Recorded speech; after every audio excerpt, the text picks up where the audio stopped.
मी सहाय्यक पोलीस निरीक्षक कल्याणी वर्मा, नेमणूक Pimpalgaon Hareshwar police station. Pimpalgaon police station परिसरातील सर्व भाविकांना एक नम्र विनंती करण्यासाठी मी हा सध्याचा व्हिडिओ बनवत आहे. सावखेडा येथे आपली भैरवनाथ बाबा यांची यात्रा चालू आहे. त्यानिमित्ताने 3 रविवार आपले सुखरूपपणे पार पडलेले आहेत. परंतु त्या यात्रेमध्ये ज्या छोट्या छोट्या गोष्टी होत आहेत त्यासाठी तुम्हाला अवेअर करण्यासाठी मी हा सदरचा व्हिडिओ बनवत आहे.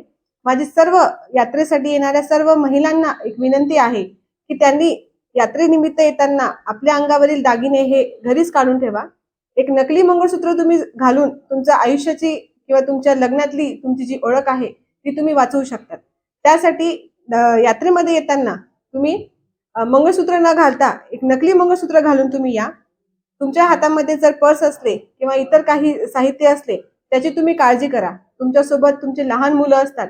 बऱ्याचदा यात्रेमध्ये ते मुलं हरवण्याचे प्रमाण पण खूप मोठ्या प्रमाणात आहे.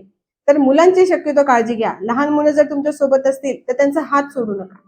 सगळ्यात महत्त्वाची गोष्ट, यात्रेमध्ये येताना रस्त्यावरती मोठ्या प्रमाणामध्ये वाहतूक कोंडी होत आहे. सर्व भाविकांना माझी ही नम्र विनंती आहे की आपण आपल्याच दिशेने जाताना ओव्हरटेक न करता, रस्ता छोटा आहे त्या कारणाने तिथं वाहतुकीची कोंडी मोठ्या प्रमाणात होत आहे, तर रस्ता ओव्हरटेक करताना आपण आपल्याच दिशेने हळूहळू जर तुम्ही पुढे गेले तर यात्रेमध्ये येणाऱ्या नागरिकांना दर्शनासाठी त्याचा व्यवस्थित उपयोग होईल आणि वेळेत ते सगळे आपले दर्शनासाठी मंदिरात पोहोचतील आणि वेळेत ते घरी पोहोचतील. म्हणून माझी सर्व भाविकांना विनंती आहे की या छोट्याशा गोष्टींसाठी तुम्ही यात्रेमध्ये येताना काळजी घ्या. आपले पर्स आणि आपले दागिने सांभाळा. चोरांपासून सावध राहा. जर तुम्हाला कोणी संशयित वाटत असेल तर आजूबाजूला आपले जे पोलीस आहे, युनिफॉर्म मधले पोलीस आहे आणि काही सिव्हिल मधले पोलीस आम्ही तिथे फिरत आहे. तर तुमच्या संशयित जर तुम्हाला कोणी वाटत असेल तर तुम्ही ती माहिती पोलिसांना द्या. पाळण्याच्या ठिकाणी जेव्हा तुम्ही लहान मुलांना घेऊन जात आहात तिथे पाळण्यामध्ये बसण्यासाठी बऱ्याच प्रमाणामध्ये गर्दी होत आहे.